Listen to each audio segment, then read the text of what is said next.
मैं आपसे प्रेम करती हूं, करता हूं। हाँ, भाई भाई से कहेगा, बहन बहन से कहेगी। ओके, अब उनसे कहिए यीशु भी आपसे प्रेम करते हैं। यस, कितने लोगों को खुशी हुई?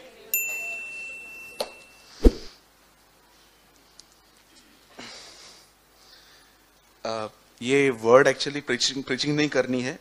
मैं जस्ट आपको ऐसा समझिए, मैं आपको अपनी बात बता रहा हूं। मुझे ये वचन बहुत पसंद है। आई डोंट नो आप में से कितने लोगों ने पढ़ा है कभी। आप मत खोलिए पंकज, रेवलेशन चैप्टर 1। 2 लाइट्स वहां कम कीजिए बेटा। मैं कुछ भी नहीं बोलूंगा इसके ऊपर, जस्ट पढ़वा रहा हूं आपसे। चैप्टर 1 का 5th वर्ड। सब यहां पर देखिए, देखिए इस वचन में क्या लिखा है।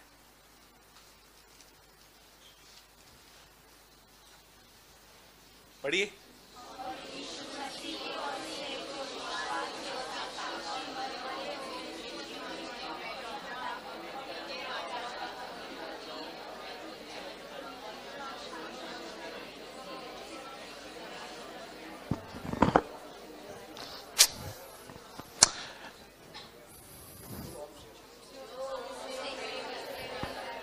जो हमसे प्रेम रखता है।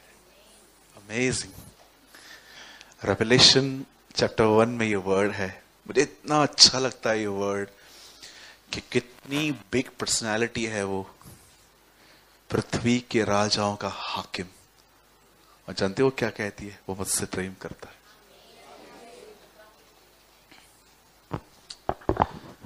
मैं आपको एक स्टडी देता हूं, कभी कभी टाइम मिले ना, वो सारे वचन इकट्ठे करो जिसमें ये बताया गया है कि प्रभु आपसे प्रेम करते। ये आपके लाइफ में एक ऑसम डिलीवरेंस लेकर आएंगे। आप कभी भी अपने आप को इनसिक्योर फील नहीं करेंगे, कभी भी नहीं। मैं खुद को अकेला कभी महसूस नहीं करता। यस, ये बात सच है। जो पाथ हमने पकड़ा है, इट्स अ लोनली पाथ। सब आपके साथ नहीं चल सकते वहां पर। और जितना आप उस मार्ग में, उस सकरे दरवाजे में जाएंगे, यह भी सच है कि उतना ही जीवन कई बार कठिन होता जाएगा। बट देन टू आप कभी अपने आप को अकेला फील नहीं करेंगे। आपको ऐसा लगेगा कि कोई इस मार्ग में मुझे पीछे से धक्के दे दे के चला रहा है। And his name is Jesus. वो यीशु मसीह है। आमीन।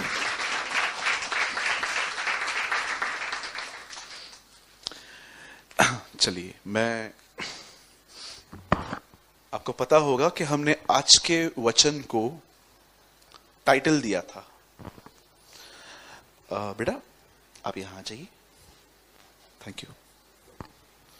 हमने आज के वचन को टाइटल दिया था, परमेश्वर हमें मजबूत करेगा। ठीक है, मैं वर्ड को स्टार्ट करने से पहले कुछ चीजें मैं आपको बताना चाहता हूं जो मेरे मन में प्रभु ने मुझे डाली थी। आप सभी जानते होंगे, आइए सब यहां देखिए। आप सभी जानते होंगे, मैं हर बार अपनी मीटिंग में एक बात कॉमन कहता हूं कि आपको अपना फोकस सही जगह पे रखने की जरूरत है।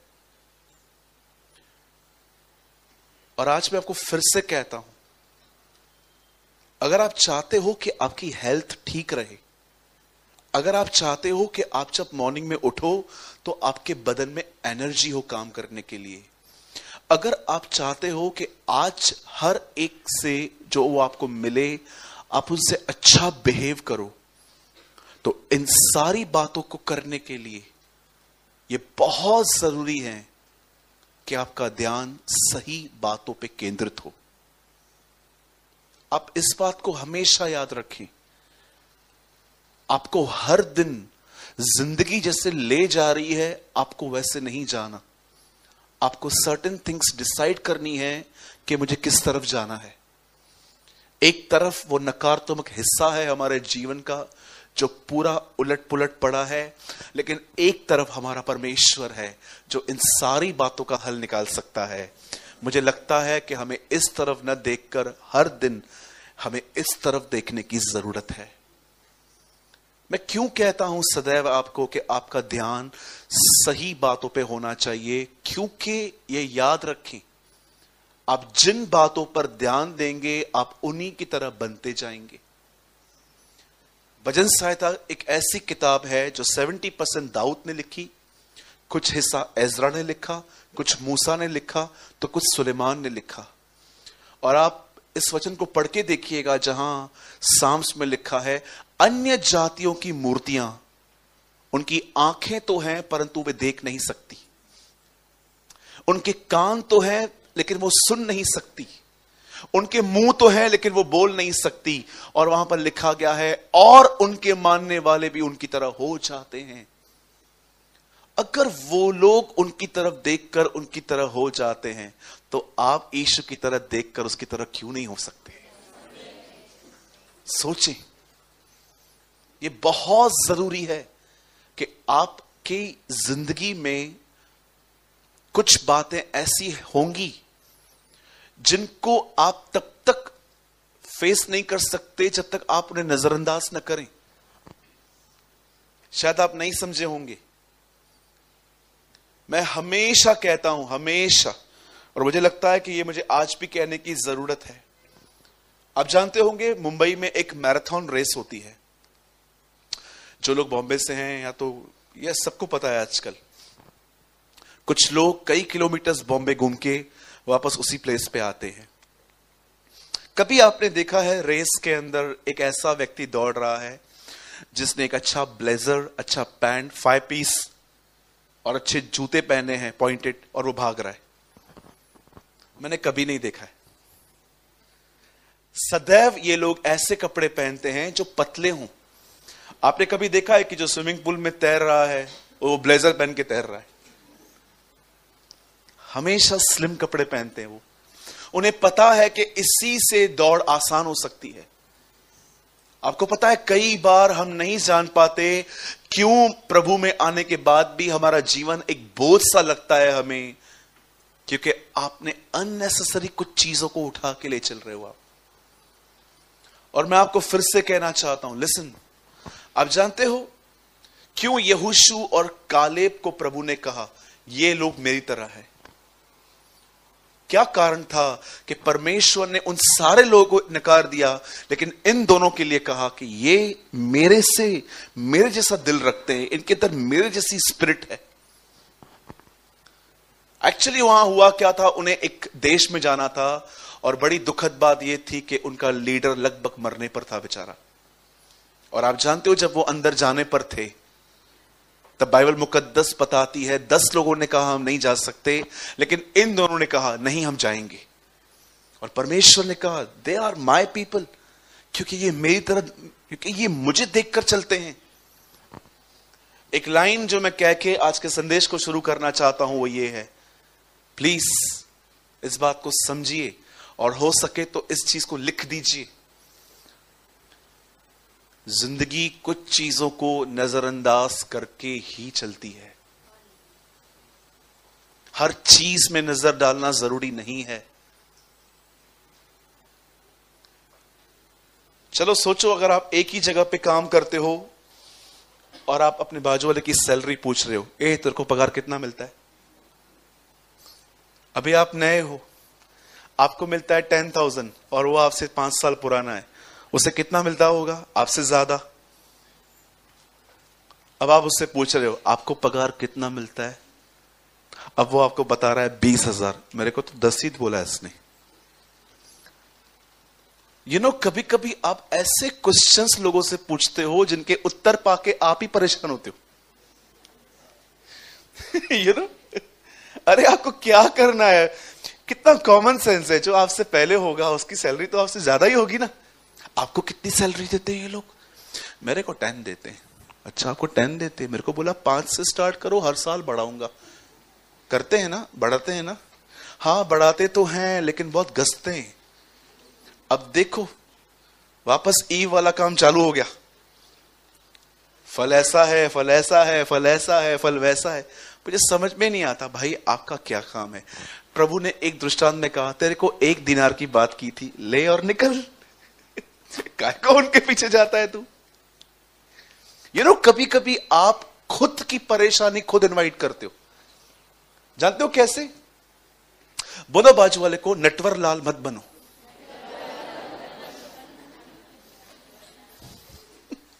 अब भाई ये नटवर लाल कौन है? नटवर लाल एक बहुत जबरदस्त डिटेक्टिव था, जासूस। बोलो, जासूसी की आत्मा से बाहर आना है। हाँ, ये बात बाजू वाले को मत कहना। हाँ, जासूसी की आत्मा से बाहर निकलना है। आपको इसी समय चर्च से निकाल देंगे वो। कुछ कुछ बातों में नजरअंदाज करना है। आप खुश रहोगे, आप आशीषित रहोगे। मैं आपको सच कहता हूं, इसलिए बाइबल बताती है अपने ही कुएं का पानी पी। पढ़ा है आपने नीति वचन में? अपने ही कुएं का पानी पी, दूसरे के कुएं में मत देख कितना पानी है, सांप ऊपर आएगा। राइट? मैं एक बात हमेशा कहता हूं, आपको भी कहता हूं। सोचो आप एक आदमी को बिल्कुल पसंद नहीं करते हैं और उसके शादी की इंक्वायरी आपके पास आई है। अब बताओ उसको क्या क्या बोलोगे? एक आदमी है जिसको आप बिल्कुल पसंद नहीं करते हो और आपसे पूछने आए हैं कि हम यहां पर करना चाहते हैं, रिश्ता बनाना चाहते हैं, हमें बताओ तो ये लोग कैसे हैं। आप क्या कहोगे? वे बैठो, चाय लेके आ, जल्दी भाग न जाएं। और चालू हो जाओगी। अरे क्या बताऊं, रावण है रावण। ये लोग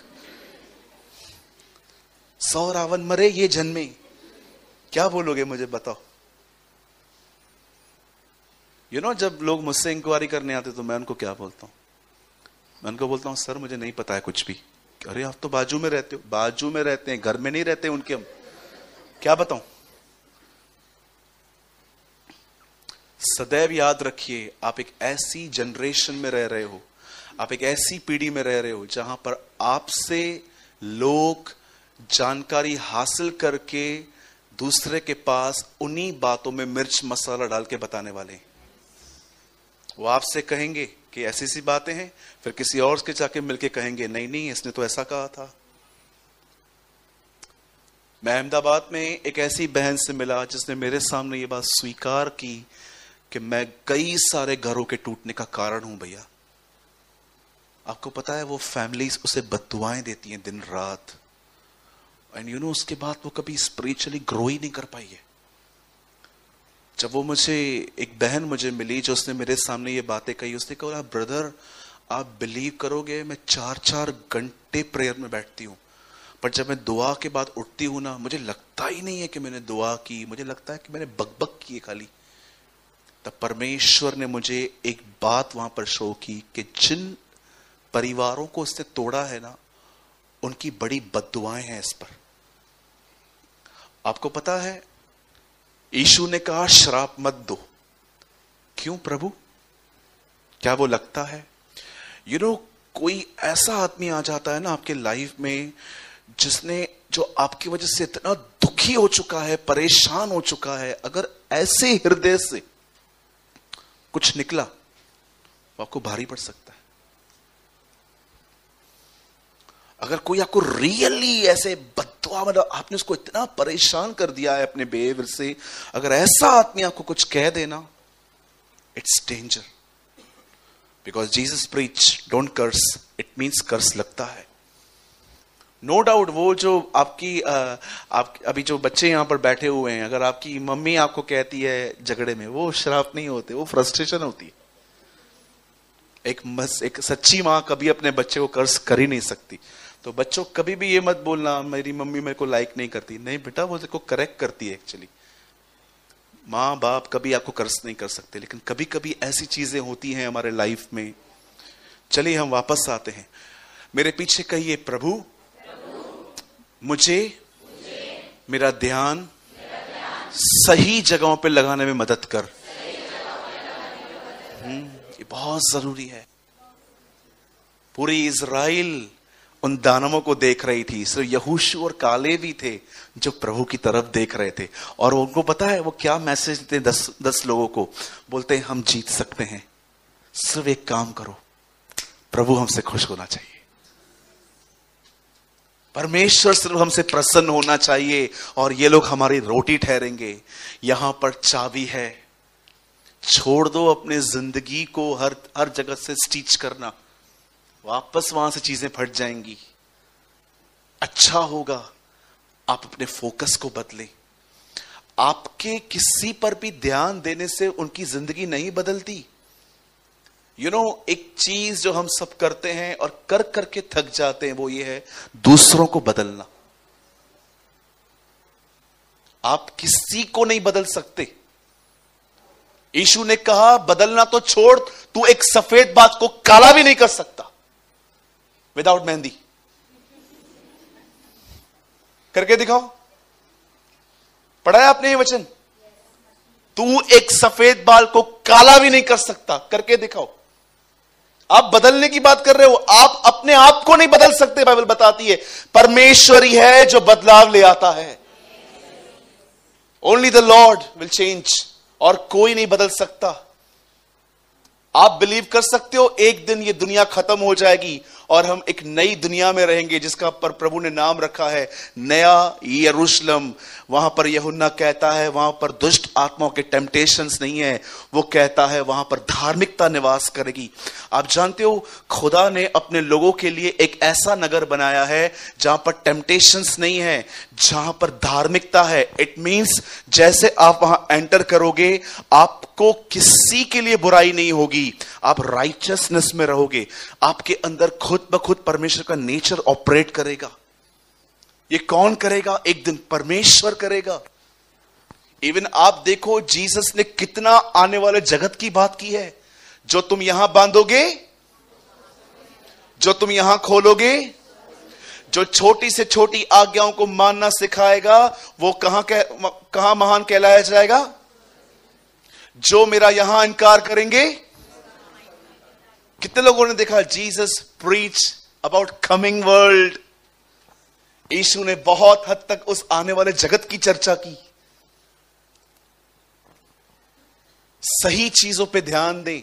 आपसे नफरत करने वाले बहुत होंगे, लेकिन मैं आपको यीशु के नाम से कहना चाहता हूं आपसे प्रेम करने वाले उससे डबल होंगे। क्या फर्क पड़ता है ये देखने से?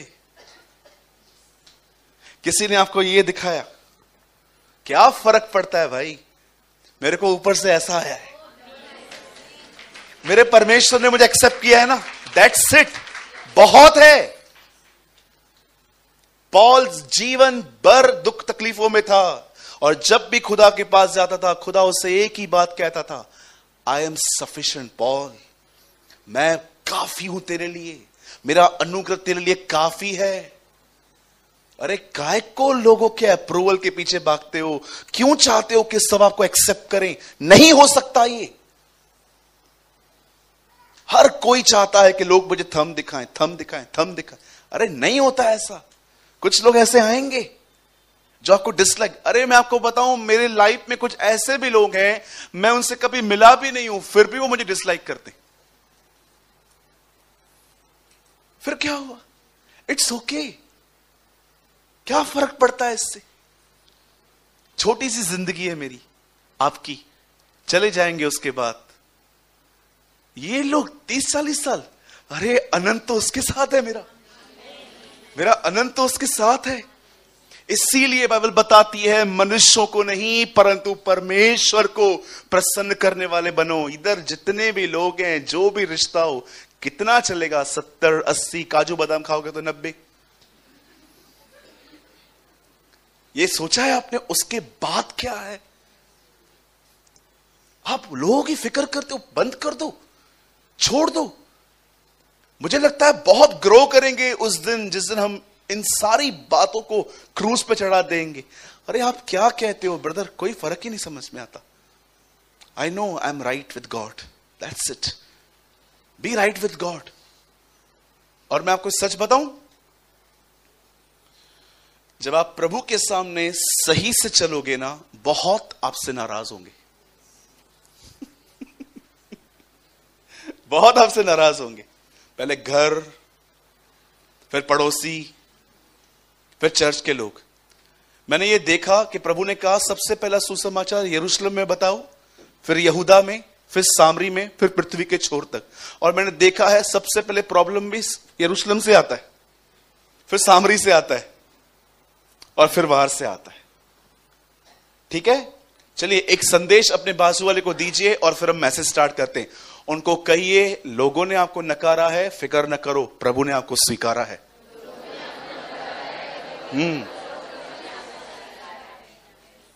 आमीन।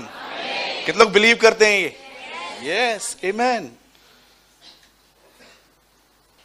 मैं वहां बैठा रहता और मुझे यहां से कोई कहता ना, मैं जम देता। आप मत दो, जम देता। यार क्या बात कही आपने, यार मुझे प्रभु ने स्वीकारा है। खत्म, फिनिश्ड। एक सबसे छोटी लव स्टोरी मैं आपको बताऊं। लव स्टोरी, यंग लोगों, लव स्टोरी। एक लड़के ने एक लड़की से कहा आई लव यू। यहां से स्टार्ट हुई। और उस बहन ने कहा आई लव यू टू भैया। The end. आइए वर्ड स्टार्ट करेंगे। चलिए कभी कभी हंसा कीजिए, ठीक है खड़ूस लोगों। आइए, मैं चाहता हूं आज की सुबह हम सब एक अद्भुत वचन पढ़ेंगे पहला पतरस में से। सब लाए हैं बाइबल? अगर आपके पास हार्ड कॉपी नहीं है, आप मोबाइल में खोलिए भले, लेकिन प्लीज अपनी बाइबल को ओपन करें।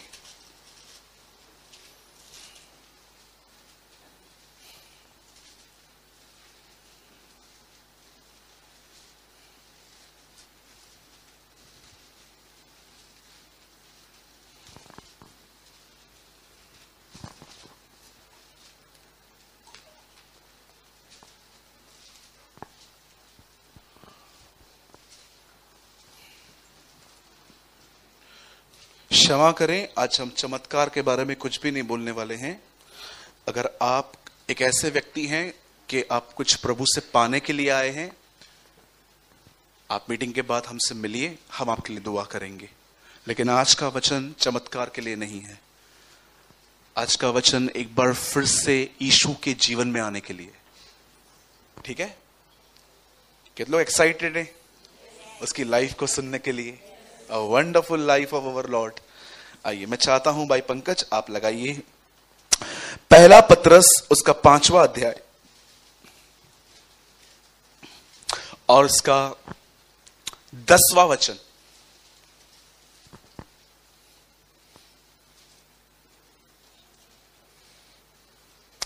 अब परमेश्वर, सब यहां देखिए, अब परमेश्वर जो सारे अनुग्रह का दाता है। दाता का मतलब समझते हैं? गिवर, जो देता है उसे दाता कहते हैं।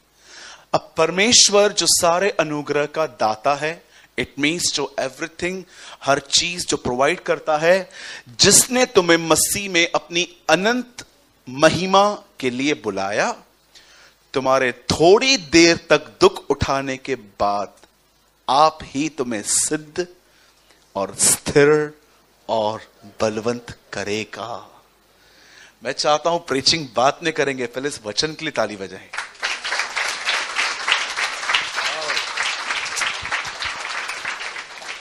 क्या अमेजिंग वर्ड है। मुझे लगता है इसको एक्सप्लेन करने की नीड ही क्या है, इतना साफ साफ यहां लिखा गया है। ध्यान दीजिए। अब आइए, ब्रदर इंग्लिश में लगाइए, ERV में। And after you have undergone pain for a little time, the God of all grace, who has given you a part in his eternal glory through Christ Jesus, will himself give you strength and support and make you complete and ये last में आए,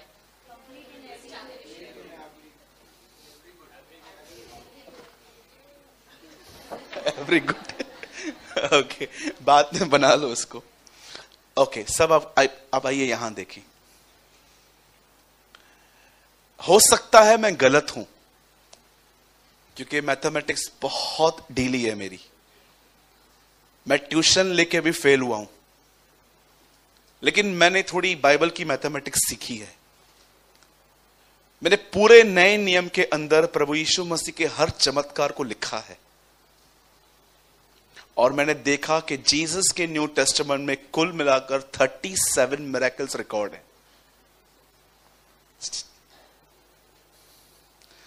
chocolate नहीं मिलेगा प्रदीप को। मैंने पूरे नए नियम में जो यीशु का पहला चमत्कार जो काना में हुआ, और लास्ट मिरेकल 153 मछलियां, मैंने एक से लेके हर वो मिरेकल लास्ट 4 मंथ्स में पढ़ा।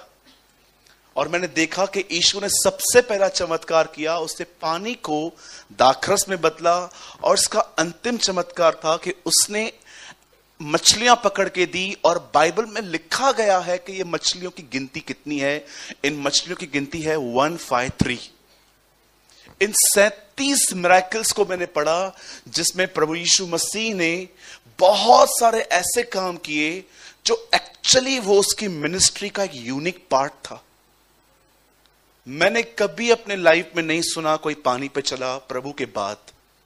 मैंने कभी नहीं सुना कि किसी ने तूफान को शांत किया हो। हां, मैंने बहुत बार तूफान को शांत करने की कोशिश की है, जब मैं घर से अम्ब्रेला लेके नहीं निकला और बारिश होना स्टार्ट हो गई। और हर बार जब मैंने बारिश को कहा यीशु के नाम से थम जा, मैंने देखा बारिश बढ़ गई। कभी आपके साथ ऐसा हुआ है कि आपने प्रार्थना की बारिश कम हो और प्रभु ने बढ़ा दी? ये मात्र संकेत है हमारे लिए कि नेक्स्ट टाइम अम्ब्रेला लेके निकल। ठीक है, हर बार ऐसा करेंगे तो अनाज महंगा हो जाएगा, बारिश नहीं पड़ेगी तो। आप जानते हो, एक ये था, सेकंड आप ये देखेंगे, उसके बाद आप और भी अमेजिंग वर्क देखोगे। आप सोचो, आप मुझे कहो कि मेरे को दिखता नहीं है और मैं थूकूं और वो लूं, आपको लगाऊं, आपको कैसा लगेगा? पीटर भाई, आपको चश्मा उतारना है क्या? मिलो लास्ट में आज। अमेजिंग। उसने देखा 2 लोगों को, उसने एक व्यक्ति को देखा, उसने देखा उसको आंखें नहीं है, कम थूका, मट्टी ली, मट्टी लगा दी, अब खोल, अरे दिख रहा है। तेरे को पता है मैंने तेरे को ऐसा क्यों चंगा किया? क्यों? मैं ही वो खुदा हूं जिसने उत्पत्ति में आदम को मट्टी से बनाया। I am the same God. हर चीज एक पहचान है परमेश्वर की। आप देखो, पानी को दाखरस में बदलता है, और उसने लाजर को जिलाया। मैं जानता हूं, मैं कोई भी चमत्कार प्रचार करूं, आपको सब पता होंगे कि हाँ ये लिखा है बरोबर। बट यहां पर पतरस एक लेवल ऊपर जाता है, और वो कहता है कि कितने लोग हैं जो इस तरह की जिंदगी जीना चाहते हैं। आपको पता है, ये जो जिंदगी है ना, कंप्लीट, ये एक्चुअली जीसस की है। आपने यीशु को इतने चमत्कारों में देखा, पर आप में से कितने लोगों को उसमें उससे बढ़कर यह अच्छा लगता है कि पतरस कहता है गाली सुन के वो गाली नहीं देता था। मैंने देखा है, डांट सुनना थोड़ी आसान है, गाली सुनना बहुत कठिन है। आप किसी को भी गाली देके देखो, आप उसका चेहरा देखो। संसारी व्यक्ति होगा तो मैं आपको लिख के दे सकता हूं, तो वो तो आपको पढ़नी है, उधर आपको पढ़नी है। अगर आपने किसको रास्कल वगैरह कुछ भी बोल दिया, पढ़नी है, क्योंकि आप उसके योग्य भी हो, है ना? आप डिजर्व करते हो। अगर आप किसी को गाली देते हो और वो आपको नहीं मारते तो एक्चुअली वो गलत है। लेकिन अगर आप किसी बिलीवर को भी गाली दो तो मुझे नहीं लगता है कि वो आपसे रिश्ता रखेगा, क्योंकि आजकल आपको पता है people are full of knowledge. उनके पास सिर्फ ज्ञान है, पवित्र आत्मा की भरपूरी दिखती नहीं है। अब मुझे बताइए, जब यीशु को उसके सामने किसी ने मैरी को या जोसेफ को गाली दी होगी, मां बहन पे, आप जानते हो उसके लिए क्या लिखा है? वो गाली सुन के गाली नहीं देता था। आप में से कितने लोगों ने ये देखा है कि कभी कभी अगर कोई आपका मजाक उड़ाता है, मजाक, तो आपको कैसे लगता है? समझो आप थोड़े मोटे होते ना कुछ लोग मोटे, और कोई आपको बार बार सीरियसली कोई आपको कहता है, आप कितना भी छुपाओ कहां ना कहां चुपता है। कई बार आप देखो कि कुछ लोग ऐसे होते हैं, मैं आपको बताना चाहता हूं, प्रभु मुझे माफ करे, मैंने पुराने दिनों में ये किया है। कुछ लोगों की आंखें ऐसी होती हैं, एक्चुअली वो आपको ही देखते हैं, लेकिन आपको लगता है कि इनकी आंख किसी और को देखती है। जैसे हम यीशु ने कहा काना, कभी कभी आपने देखा है ऐसे लोगों का लोग मजाक उड़ाते। मैंने देखा है कई लोगों की आंखें स्ट्रेट नहीं होती हैं, वो देखते स्ट्रेट है, वो आपको ही देखते हैं, लेकिन आप उनको देखोगे ना, आपको ऐसा लगेगा ये एक आंख वहां दिख रही है, एक आंख वहां दिख रही है। मैंने देखा है ऐसे लोगों का भी लोग मजाक उड़ाते हैं। पर कभी आपने देखा जब यीशु लाजर को जिलाने जा रहा था, तब उसका चेला उसके विषय में कहता है, चलो मरने वालों के साथ हम भी मरने चलते हैं। क्या यीशु ने वहां रिएक्ट किया? क्या यार, तेरे को बात करने की तमीज है क्या यार? ऐसे कैसे बात कर रहा है तू? क्या यीशु ने कहा? गाली सुन के गाली नहीं देता, मजाक कोई उड़ाता है उसके ऊपर भी ये कुछ नहीं कहता। इवन मैं आपको बताऊं, शायद बहुत कम लोगों ने ये वचन पढ़ा है, उसका परिवार उसके लिए कहता था, इसका जो दिमाग है ना ठीक नहीं है। वहां पर दिमाग नहीं वर्ड यूज है, वहां पर वर्ड है चित्त। लिखा है उसका परिवार कहता था, इसका चित्त ठिकाने पर नहीं है, एक दिन घर से निकला है वापस ही नहीं आ रहा। मुझे लगता है उन्होंने ऐसा किया होगा। घर मजाक उड़ा रहा है, चेले मजाक उड़ा रहे हैं, अनबिलीवर्स गालियां दे रहे हैं, और अंत तो इस बात पे हो गया जब इसी व्यक्ति को क्रॉस पे उसके खुद के बाप ने छोड़ दिया। अब आप मुझे बताइए, कभी यीशु मसीह जब इन बातों में से गुजरा, रिजेक्शन, पेन, ठट्ठा, मजाक, आप देखो जब हम इन बातों में से गुजरते हैं तो हमारी हालत क्या हो जाती है। रिश्ते हिलने लग जाते हैं, चर्चेस बदल जाती हैं, लोगों की मंडलियां बदल जाती हैं, क्योंकि वो कुछ बर्दाश्त नहीं कर पा रहे। कभी आपने सोचा कि ये जो जीवन है जिसको पतरस कहता है अ कंप्लीट लाइफ, क्यों कहती है बाइबल धीरज धरो? क्योंकि यही तुम्हें सिद्ध और अनुभवी करेगा। मेरे भाइयों, मेरी बहनों, याद रखिए, यह जीवन मात्र बाइबल में पढ़ने और दुआओं में नहीं मिलता। पतरस कहता है यह जीवन उनमें है, उनमें पाया जाता है जो अंडरगॉन पेन से निकलते हैं। वो कहता है कुछ चीजों को हासिल करने के लिए, आपको पता है मुझे ये जीवन ही पसंद नहीं है जिसमें थोड़ी इज्जत और थोड़ा प्यार कम मिलने पर मेरा बिहेवियर उनके लिए बदल जाए। कि मैं किसी फंक्शन में जाऊं और मैं देखूं एक पास्टर का ऑनर नहीं मिला है मुझे, और मैं उनके लिए फिर खट्टा हो जाऊं अपने आप में कि नहीं यार, मुझे नहीं रखना इनके साथ संबंध। कभी आपने सोचा ये चाइल्डिश नेचर हम में से क्यों नहीं निकलता? क्यों पॉल कहता है मैं जैसे आत्मिक लोगों से बात करना चाहता हूं, मैं वैसे तुमसे नहीं कर पाता, क्योंकि तुम अब तक मसीह में शिशु हो, बच्चे हो। क्यों कहता है वो? याद रखिए, and after you have, brother एक काम कीजिए, हिंदी लगाइए, एक्चुअली वो ज्यादा क्लियर है।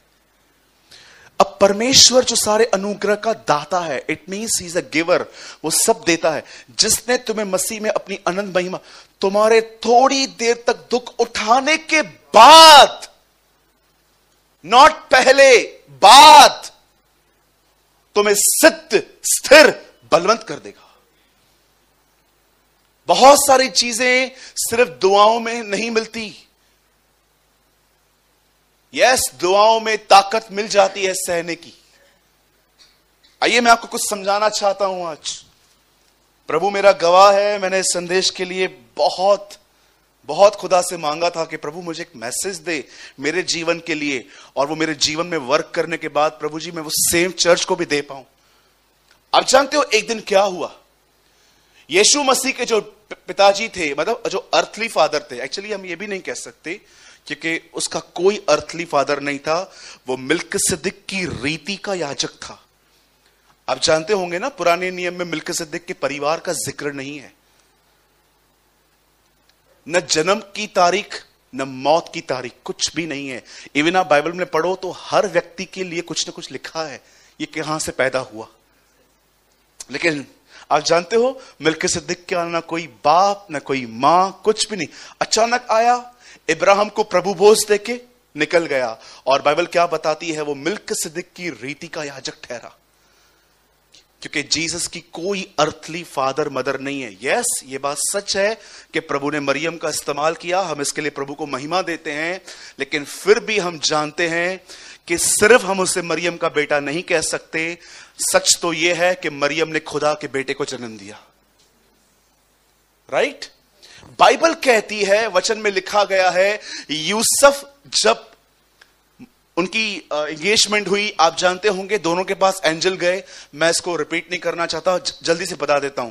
इन दोनों के पास स्वर्गदूत गए, उसको कहा तुझे बेटा होगा, इसको कहा गया इसे घर ले जाना। उसके बाद क्या हुआ? वचन कहता है जब वो उसे लेकर भाग गए, क्योंकि हेरोद उसे मारने की कोशिश करने पर था, तब वचन कहता है कि वहां पर भी एक ड्रीम आया कि यहां से भी लेकर निकलो। आपने देखा हर जगह पे उससे ड्रीम्स दिए गए। फिर एक ड्रीम आया, इसे उठा के अब तुम यहां चले जाओ। कितने लोग ये बात देख रहे हैं कि परमेश्वर यूसुफ की रक्षा हर बार ड्रीम्स के थ्रू करता रहा। स्वप्नदर्शी कहते हैं इन्हें बाइबल के अंदर, ऐसे लोग जो दर्शनों को देखें। इस परमेश्वर ने अपने दास को बचाने के लिए उसे दर्शन दिए और कहा यहां से ले, मेरे बच्चे को उठा, भाग, यहां से वहां, यहां से वहां। आपने देखा वो कैसे भाग रहे थे, यहां वहां यहां वहां।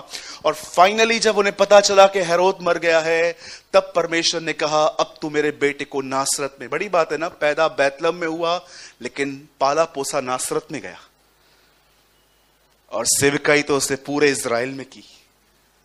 अब मेरा सवाल है, ये एक स्वप्नदर्शी थे, इनको पता चला कि प्रभु ये कह रहा है, ये कह रहा है सपनों में।